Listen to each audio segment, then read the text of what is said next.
আজকের দর্শকদের মধ্যে অনেক যুবক আছে যারা কলেজের পড়ালেখায় খুবই দুর্বল, তারা পারে না। আপনি যতই তাদের পড়ালেখা করতে বলেন তারা পারে না। তারা হয়তো গাড়ি ঠিক করার কাজে খুবই দক্ষ, তারা মনে হয় যেন জন্মগতভাবেই মেকানিক। সে হয়তো গোটা জাতির মধ্যে শ্রেষ্ঠ মেকানিক হতে পারে। আমি তার সাথে এমন আচরণ করি না যার ফলে সে নিজের সম্পর্কে খুবই মন্দ ধারণা পোষণ করে। সে চেষ্টা করেছে কিন্তু পারেনি, কিন্তু যখন সে ওই কাজে মনোনিবেশ করলো, খুবই দক্ষতা দেখাতে পারলো, এখন সে নিজের নামে 3-4টা গ্যারেজ চালায়। তারপর সে হয়তো ভার্সিটি থেকে পাশ করা কাউকে অ্যাকাউন্টেন্ট হিসেবে চাকরি দেয়। এটাই ঘটছে। এরকম প্রচুর উদাহরণ রয়েছে। আজকের দর্শকদের মধ্যে অনেক যুবক আছে যারা কলেজের পড়ালেখায় খুবই দুর্বল, তারা পারে না। আপনি যতই তাদের পড়ালেখা করতে বলেন তারা পারে না। তারা হয়তো গাড়ি ঠিক করার কাজে খুবই দক্ষ, তারা মনে হয় যেন জন্মগতভাবেই মেকানিক। সে হয়তো গোটা জাতির মধ্যে শ্রেষ্ঠ মেকানিক হতে পারে।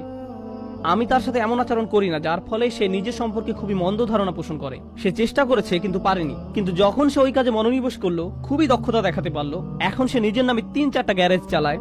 তারপর সে হয়তো ভার্সিটি থেকে পাশ করা কাউকে অ্যাকাউন্টেন্ট হিসেবে চাকরি দেয়। এটাই ঘটছে। এরকম প্রচুর উদাহরণ রয়েছে। আজকের দর্শকদের মধ্যে অনেক যুবক আছে যারা কলেজের পড়ালেখায় খুবই দুর্বল, তারা পারে না। আপনি যতই তাদের পড়ালেখা করতে বলেন তারা পারে না। তারা হয়তো গাড়ি ঠিক করার কাজে খুবই দক্ষ, তারা মনে হয় যেন জন্মগতভাবেই মেকানিক। সে হয়তো গোটা জাতির মধ্যে শ্রেষ্ঠ মেকানিক হতে পারে।